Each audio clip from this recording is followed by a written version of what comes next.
নবীজি বলতেছেন, সাহাবীরা রে, তোমরা যদি কেউ না যাও আমি একাই এই যুদ্ধে দাঁড়িয়ে যাব। এবার সাহাবীরা ভুল বুঝতে পেরেছেন, বললেন ইয়া রাসূলুল্লাহ, আপনি কোনো চিন্তা করবেন না, আমরা সবাই আপনার সঙ্গে যুদ্ধ করার জন্য রেডি হয়ে গেলাম। এবার যুদ্ধের ময়দানে হাজির হয়ে গেলেন। 1000-এর মধ্যে 300 চলে গেলে থাকে কতজন? এই 700 জনের মধ্যে আবার অনেকে নারীরাও আছে। এবার আমার নবী আম্মাদান আয়েশা সিদ্দিকা রাদিয়াল্লাহু তাআলা আনহাকে লক্ষ্য করে বললেন, আম্মাদান আয়েশাও কিন্তু এই যুদ্ধে গিয়েছেন, উম্মে আয়মান গিয়েছেন, উম্মে আম্মারা গিয়েছেন। এরপরে নবীজির আপন ফুপু সাফিয়া রাদিয়াল্লাহু তাআলা আনহা তিনিও এই যুদ্ধে গেছেন। এরপরে যে নুসাইবা বিনতে কাব রাদিয়াল্লাহু তাআলা আনহা তিনিও এই যুদ্ধে শামিল হয়েছেন। আমার নবী নারীদেরকে লক্ষ্য করে বললেন, আম্মাদান আয়েশা সিদ্দিকা রাদিয়াল্লাহু তাআলা আনহার দিকে লক্ষ্য করে বলতেছেন, ওরে আয়েশা, তাড়াতাড়ি করে আমার এই ফরমান শুনে নাও, নারীদেরকে অবশ্যই তাঁবুর বাইরে থাকার প্রয়োজন নাই। জিহাদের ময়দানে আবার সাহাবীরা সংখ্যায় যা হোক লড়াই চালিয়ে যাবে উহুদের ময়দানে, নারীরা থাকবে তাঁবুর ভেতরে। তাঁবুর ভেতরে তোমরা পানি গরম করবা আর নরম কাপড় প্রস্তুত করে রাখবা, যাতে করে লড়াইয়ের ময়দানে আমার মুজাহিদ সাহাবীরা যখন যুদ্ধ করতে করতে যদি কেউ আক্রান্ত হয়ে যায়, যদি ক্ষতবিক্ষত হয়ে যায়, তাঁবুর মধ্যে এনে দেওয়া হবে। তোমরা সবাই মিলে রক্ত মাখা ক্ষতস্থানগুলো গরম পানি দিয়ে ধুয়ে দেবে, নরম কাপড় দিয়ে মুছে দেবে। সেবা শুশ্রূষার কাজে তোমরা নিয়োজিত থেকে আয়েশা, শুনে রাখো, এর বেশি তোমাদের প্রয়োজন নাই। আমি শুধু, ওরে আয়েশা, তোমার এই নারী সাহাবীদের ভিতর থেকে 2 জনকে আমি শুধু চেয়ে নেব, যাদেরকে তাঁবুর বাইরে আমি দায়িত্ব দিতে চাই। আম্মাদান আয়েশা বলেন, ইয়া রাসূলুল্লাহ, কি বলতে চান, কি দায়িত্ব দিতে চান? অসুবিধা নাই, 2 জনকে নিতে পারেন। নবীজি বললেন, আমার ফুপুজান সাফিয়া রাদিয়াল্লাহু তাআলা তাকে ডাকলেন, ডেকে বললেন, ফুপুজান, এই যে দিলাম আপনার হাতে তরবারি, এই তাঁবুর পাশে দাঁড়িয়ে থাকবেন। আপনার কাজ হলো চতুর্দিকে একটু নজর করে দেখবেন, কেউ যেন কোনো কাফের যেন এই দিকে না আসে, অথবা যদি কোনো শত্রু এই তাঁবুর দিকে লক্ষ্য করে যদি আসতে দেখেন, আপনি শুধু একটু সতর্ক বাণী দিবেন, একটু জানায়া দিবেন, এটাই হলো আপনার কাজ। আমার ভাইয়েরা, নবীজির ফুপু সাফিয়া রাদিয়াল্লাহু তাআলা আনহা বয়স তার একটু বেশি, বয়স বেশি হলে কি হবে, কিন্তু তার দৃষ্টিশক্তি এতই প্রখর যে তার দৃষ্টি ফাঁকি দিয়ে আসার কোনো উপায় নাই। এবার দেখেন তিনি দাঁড়িয়ে গেলেন। এরপরে আমার নবীজি নুসাইবা বিনতে কাব রাদিয়াল্লাহু তাআলা আনহাকে ডাকলেন, যিনি ছিলেন আব্দুল্লাহ বিন কাবের বোন। নবীজি তাকে ডাকলেন, ডেকে বললেন, নারী সাহাবী নুসাইবা রে, শোনো, তোমার যে দায়িত্ব সেটা হলো তুমি তাঁবুর কাছে হাঁটাহাঁটি করবা, তুমি পানি পান করানোর দায়িত্ব পালন করবা। এক হাতে থাকবে পানির জগ, পানির মশক, আর এক হাতে থাকবে হলো গ্লাস। পানি পান করানোর দায়িত্ব পালন করবে। যুদ্ধ করতে করতেই আমার সাহাবায়ে কেরামদের মধ্যে যদি পানির তৃষ্ণা কারো লাগে, আর লাগাটাই স্বাভাবিক, কারণ তরবারি চালাতে গেলে শরীরের ঘাম ঝরে ঝরে পড়বে, পানির শূন্যতা হবে, পানির তৃষ্ণা লাগবে, এটাই স্বাভাবিক। পানির তৃষ্ণা লাগলে দৌড়ে চলে আসবি তাঁবুর দিকে লক্ষ্য করে। দেরি যেন না করতে হয়, পানি যেন খুঁজতে না হয়, এজন্য তুমি রেডি হয়ে থাকবে পানি নিয়ে, যাতে করে আসা মাত্রই মুজাহিদ যেন পানি পান করে আবার যুদ্ধের ময়দানে ঝাঁপিয়ে পড়তে পারে। এবার নুসাইবা বিনতে কাব রাদিয়াল্লাহু তাআলা আনহা বলেন, ইয়া রাসূলুল্লাহ, আপনি কোনো চিন্তা করবেন না, আমি দায়িত্ব ভালোভাবেই পালন করে যাব। আমার ভাইরা, এই নুসাইবা সাধারণ কোনো নারী নয়। নুসাইবা জাহালাতের সময় ছোটবেলা থেকেই যুদ্ধের এমন কোনো বিদ্যা নাই যা তিনি শেখেন নাই। ছোটবেলা থেকেই নুসাইবা রাদিয়াল্লাহু তাআলা আনহা কেমন করে দ্রুত গতিতে তরবারি চালাতে হয় শিখে ফেলেছেন। কেমন করে দ্রুত গতিতে ঘোড়া চালাতে হয় শিখে ফেলেছেন, কেমন করে নিশানা অনুযায়ী বল্লম ছুড়ে মারতে হয়, তীর লাগাতে হয়, সব তিনি শিখে ফেলেছেন।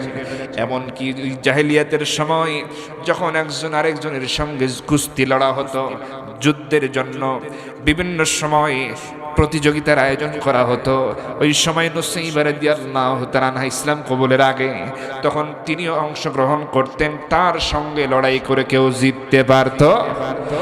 আর ওই সময় থেকেই কুরাইশদের ভিতরে তার ব্যাপারে একটা আতঙ্ক কাজ করতেছিল। আব্দুল্লাহ বিন কাবের বোন নুসাইবা, এই মেয়ে হলে কি হবে, নারী হলে কি হবে, সাংঘাতিক মহিলা, তার তরবারির সামনে যাওয়াই যায় না। এটা হলো ওই জাহিলি যুগের অবস্থার কথা। কাফের কুরাইশদের ভিতরে যারা ছিল, যারা দেখেছে তার সঙ্গে লড়েছে, তাদের বক্তব্য ইসলাম কবুলের পরে পর্যন্ত যখন তিনি আসলেন এবং উহুদের ময়দানে যখন পানি পান করার দায়িত্ব, করানোর দায়িত্ব তিনি পেলেন, তিনি সেটা মেনে নিলেন। আমার নবীজি কোন নারী সাহাবীকে এই উহুদের ময়দানে তরবারি হাতে যুদ্ধের ময়দানে পাঠান নাই, তাদের জন্য ভিন্ন দায়িত্ব ছিল। এবার আমার নবীজি দায়িত্ব সব বুঝায় দিয়ে ময়দানে চলে গেলেন। যুদ্ধের ঘটনা আপনাদের জানা আছে। এই জিহাদের ময়দানে, এই যুদ্ধের ময়দানে সাহাবায়ে কেরাম প্রথম পর্যায়ে কিন্তু বিজয় অর্জন করেছিল, এমন একটা পরিস্থিতি তৈরি হয়েছে। কিন্তু দেখা গেল আব্দুল্লাহ বিন জুবায়ের নামক সাহাবী, যিনি গিরিপথের নিরাপত্তা দিচ্ছিলেন, গোপন পথের নিরাপত্তা যিনি দিচ্ছিলেন, তার সঙ্গে ছিল 50 জন তীরন্দাজ যারা ভালো তীর চালাতে জানে। এই নিরাপত্তার দায়িত্বে তারা ছিলেন। নবীজি বলেছিলেন, আব্দুল্লাহ বিন জুবায়ের রে, খবরদার এই গিরিপথ যেন ছেড়ে দিও না, কারণ গোপন রাস্তা দিয়ে আক্রমণ হলে আমাদের মোকাবেলা করা কঠিন হয়ে যাবে, এজন্য এর নিরাপত্তা দাও। আমার ভাইয়েরা খেয়াল করুন, এই উহুদের ময়দানে কুরাইশরা কিন্তু 3000-এর বেশি সৈন্য নিয়ে এসেছে, আর আমার নবীজি হাজির করেছেন কয়শো? সবাই বলেন কয়শো? আর ওরা 3000-এর বেশি, কিন্তু ওরা ভিন্ন কয়েক ধরনের কৌশল অবলম্বন করেছে। অর্ধেক অংশ তারা যুদ্ধের ময়দানে হাজির করেছে, বাকি অর্ধেক পাহাড়ের আড়ালে লুকায় রাখছে। চিন্তা করেন, অর্ধেকও যদি হয় তাও কত?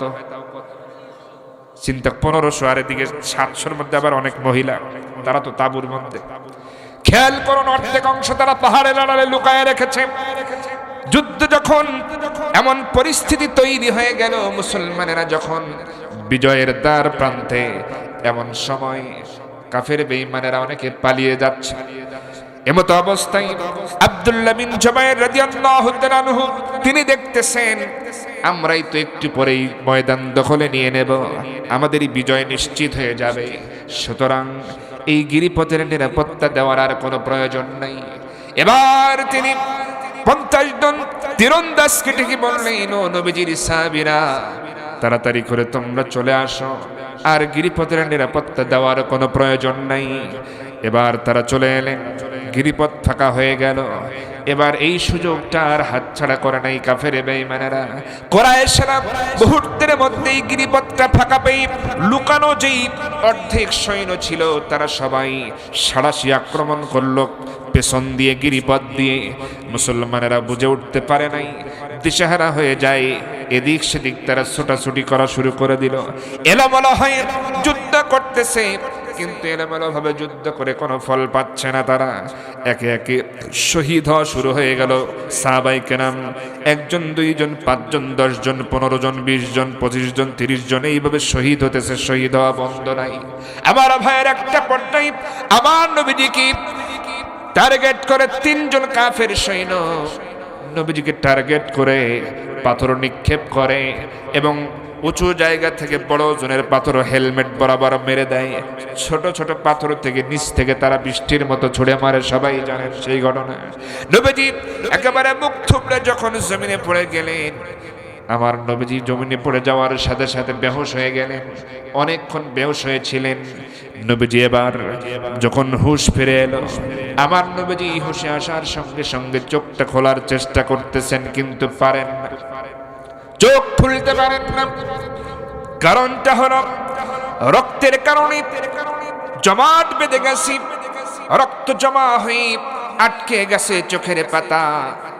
অনেক কষ্ট করে তিনি যখন খুললেন, এখনো নবীজি শোয়া অবস্থায় যতক্ষণ বেহুশ হয়েছিলেন, কাফের বেঈমানেরা কিন্তু ছড়িয়ে দিয়েছিল যে কুতিলা মুহাম্মদ, মুহাম্মদকে আমরা হত্যা করেছি, নিহত করেছি। কিন্তু আসলেই নবীজি কি, তিনি কি শহীদ হয়েছেন, মারা গেছেন, নাকি বেহুশ হয়ে গেছে? বেহুশ অবস্থায় ছিলেন। কাফের বেঈমানেরা তারা ধারণা করেছে মুহাম্মদ বিন আব্দুল্লাহ মারা গেছে, এজন্য তারা কুতিলা মুহাম্মদ শব্দ প্রচার করে দেয়। এবার যখন জ্ঞান ফিরে আমার নবীজির সামনের দিকে যখন কষ্ট করে হলেও যখন তাকালেন, ওই শুয়ে থাকা অবস্থায় যখন সামনে তাকালেন, আমার বন্ধুগণ অবস্থা দেখলেন এমন যে নুসাইবা বিনতে কাবের কথা বলতেছিলাম, সেই নারী সাহাবী এই যুদ্ধের ময়দানে তরবারি হাতে লড়াই চালিয়ে যাচ্ছে। নবীজি ভাবলেন কারণটা কি, এমনটা তো হওয়ার কথা নয়। আমি তো নুসাইবাকে ওই পানি পান করানোর দায়িত্ব দিয়েছিলাম তাবুর সামনে, সে কেমন করে ময়দানে হাজির হলো, কেমন করে সে যুদ্ধ করতেছে বুঝলাম না।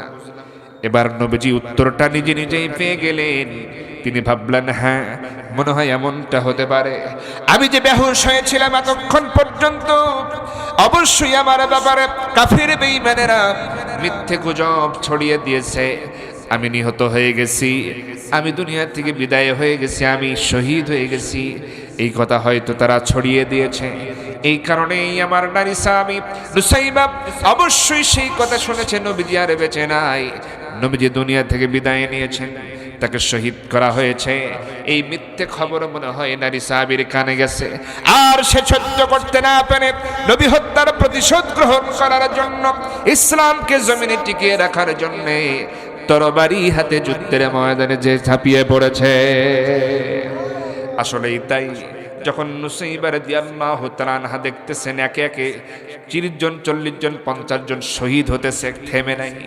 এমত অবস্থায় একজন সাহাবী দৌড়ে যখন তৃষ্ণায় অস্থির হয়ে যখন পানির জন্য এসেছেন, তিনি একটা বারের জন্য জিজ্ঞেস করেছিলেন, ও মুজাহিদ ভাই, যুদ্ধের ময়দানের অবস্থাটা কি?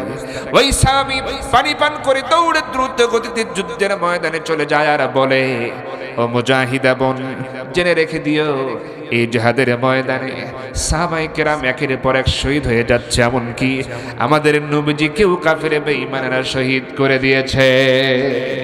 এই খবর শুনে নুসাইবা রাদিয়াল্লাহু তাআলা আনহা আর দেরি করে নাই, তিনি সিদ্ধান্তটা নিয়ে ফেললেন, যেহেতু নবীজি বেঁচে নাই, তাহলে আমি আর কি করব? পানি পান করানোর দায়িত্ব পালন করে আর কি হবে? পানি পান করানোর দায়িত্ব আর পালন করার প্রয়োজন নাই, আমাকে লড়াই করতে হবে, আমি লড়াই চালিয়ে যাব। প্রয়োজনে নবীজিকে যারা হত্যা করেছে, শহীদ করেছে, তাদের বিরুদ্ধে তরবারি চালাবো, তরবারি ধরবো, তরবারি ধারণ করে লড়াই করে যাব। আল্লাহর দিন কায়েমের এই সংগ্রামে, এই ময়দানে লড়াই করতে করতে প্রয়োজনে শহীদ হয়ে যাব। রাসূল বিনা আমি নুসাইবা বেঁচে থাকতে চাই না। সুবহানাল্লাহ। আমার ভাইরা, এই মহিলা সাহাবীর ভিতরে ইমানটা কি দুর্বল ছিল নাকি মজবুত ছিল? জিহাদি তামান্না এটা কি কমজোরি নাকি মজবুত ছিল? আমাদের ওই রকম জিহাদি তামান্না থাকার দরকার আছে না নাই?